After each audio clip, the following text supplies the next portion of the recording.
안녕하세요. 아트원 연구소입니다. 논문 작성 1분 상식. 오늘은 연구 주제에 부합하는 연구 방법론 찾기에 대해 알아보겠습니다. 오랜만에 영상을 올리는데요. 제가 자주 이걸 만들고 하면 좋은데 시간이 좀 안 맞아서 영상이 불규칙하게 올라오는 점 양해 말씀드립니다. 오늘은 따로 결론이 없는데요. 왜냐하면 제가 수업을 진행했던 사례 위주로 설명을 드리고자 합니다. 과거 서울 모 대학원에서 문화예술 경영 분야 석사로 컨설팅을 신청하신 분인데요. 클래식을 전공하신 분이라 음악 관련 연구 주제로 학위 논문을 쓰고 싶어 하셨습니다. 다만 수업을 1회 하시는 분들이 대개 그러시듯 이분 역시 구체적으로 어떤 주제를 써야 할지를 몰라서 막막해 하셨지요.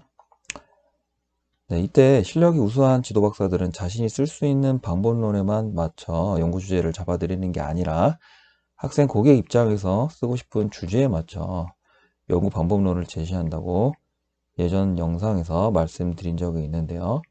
저는 여기서 한 걸음 더 나아가 학생 고객분이 현재 직업이나 소속 혹은 향후 진취로 하고자 하는 분야에서의 미래지향적인 가치 부분을 함께 따져서 연구 주제를 잡아드립니다.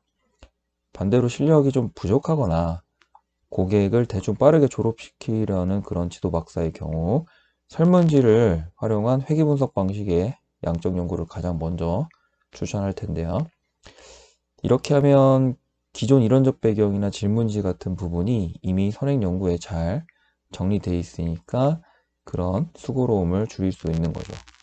고객을 빠르게 졸업시킬 수 있으니까 수업 횟수를 아껴서 본인 시간도 아끼고 그 사이 다른 고객을 더 배정받을 수도 있기도 한 건데, 그러면 컨설팅 하면서 선행 연구들을 함께 찾아서 건네줘야 하는 그런 수고가 줄어든다는 거지요. 지도 박사한테는 좋을지 몰라도 학생 고객 입장에서는 결코 좋은 게 아니라고 할 수가 있겠습니다. 다음으로 연구 방법이란 게 양적 연구 외에도 질적 연구나 이 둘을 섞은 혼합 연구 등 여러 유형이 있음에도 불구하고 고객 입장에서는 이러한 사실을 잘 모르시니까 컨설팅 업체를 통해서든 연결이 일단 되고 나면 아무튼 앞으로 믿고 따르게 될 그런 지도 박사니까 그런 사람이 뭔가 기술적으로 좀 있어 보이는 통계 방법론, 양적 방법론을 쓰자고 하면 그냥 좋은가 보다 하고 동의하시는 경우가 많은 거죠. 남들도 통계 잘 모르는데 외부 도움 얻어서 다 그렇게 졸업하는 것 같기도 하고 그래 보이니까요. 근데 그렇게 되면 대개는 고만고만한 논문들, 시간이 조금만 지나가도 남들이 찾아보지 않는 논문, 혹은 취업이나 나중에 박사 진학, 혹은 이미 박사시라면, 박사생이시라면 교수 임용 등에서 심사 때 그다지 변별력이 없는 그런 학위 논문이 나오게 되는 거죠. 조금 실력이 더 있거나 고객에게 관심이 있는 그런 지도 박사는 이런 일반적인 선물 방식의 연구를 하게 되더라도 변수를 해당 연구 분야에 맞는 새로운 걸 같이 찾아주거나 모형을 좀 더 혼합하는 방식을 고객에게 얘기하게 됩니다. 쉬운 예로는 경영학에서 널리 쓰이는 서비스 품질 이론, 서브컬 모형이나 기술 수용 이론, 템 모형 등을 그냥 오리지널을 쓰는 게 아니라 이게 변형된 버전은 뭐 텐2나 UT 이런 등등 뭐뭐가 있고 클래식에서는 이걸 이렇게 변형한 모형을 쓰고 있는데 우리 연구는 좀 더 차별성이 있어야 하니까 이 모형과 저 모형 이런 것들을 변수를 좀 합쳐서 섞어보자고 제안한다든지 등 이런 방식이 있을 수가 있겠습니다. 처음부터 단순 인터뷰 방식의 질적 연구나 몇 개의 심플한 표본만 갖고 사례 연구를 해보자고 한다면 사실 그런 경우는 조금 지도 박사의 실력이 의심된다고 할 수도 있겠습니다. 아니면 성의가 없거나요. 근데 요즘 지도 박사분들이 되게 통계대로 웬만큼 다들 잘 다루시니까 일부러 뭐 회피하기보다는 뭐 만약 데이터가 전혀 없는 분야거나 인터뷰가 정말 중요한 연구라면 처음부터 그렇게 심플한 방법론들로 진행을 할 수도 있긴 합니다. 예를 들면 제가 수업한 예전 학위 논문들 그런 고객분들 중에서도 전통 문화로서 5강대 놀이 이런 것들을 사례를 보존회에 대본에 의지를 해서 사례 연구 방법론으로 다루신 분도 있었고요. 이런 주제는 정말 데이터라는 게 없는 그런 분야죠. 또 어떤 중견 연예인 고객분은 자신이 인터뷰할 수 있는 가까운 대배우의 그 대배우의 일대기와 메소드를 뭐 정리하는 형태로 인터뷰 위주의 연구를 진행한 적도 있습니다. 케이스는 정말 뭐 다양하다고 할 수 있겠고요. 이런 예전 사례들은 시간이 될지 모르겠지만 또 차차 영상 올려보도록 하겠습니다.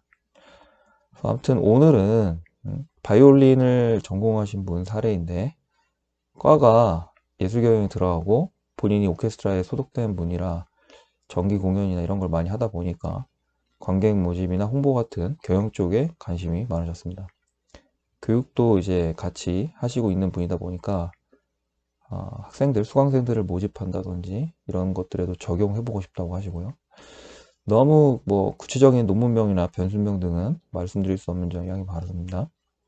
아무튼 그런데 이 분야를 이제 전공하신 분들은 잘 알고 계시겠지만 문화예술, 특히 이제 공연이나 전시 이런 쪽은 관객 기반이라는 주제가 너무너무 흔하고 너무 많은 학위 논문들이 이제 쏟아져 나왔기 때문에, 그리고 또 이런 논문들이 여기서 나온 결론을 보면 현장에 적용해봤자 그 내용하고 그 이론하고 실제가 일치하지 않는 탁상 공론적인 그런 연구 결과와 시사점들이 이제 좀 많기 때문에 사실 좋은 연구 주제라고 하기에는 좀 어려움이 한계가 있는데요. 그래서 이런 한계점 부분들을 이제 고객분한테 설명드리면서, 또 한편으로는 지도교수나 학과가 통계가 들어간 방법론을 추구하는 편이라고 하셔갖고 단순 관객 대상 만족도 설문이나 뭐 이런 연구보다는 이제 다른 걸 추천드렸습니다. 최근, 아니 이제 뭐 최근도 아니지만 아무튼 수업 당시에는 유튜브나 SNS 같은 뉴미디어를 활용한 홍보가 광고 가격도 이제 저렴하고 젊은 관객들에게 더 잘 먹히는 편이니까 이러한 매체를 통한 홍보가 관객들에게 효과가 더 있다. 이런 연구를 이제 진행해 보자고 이제 1차적으로 논의를 했고요.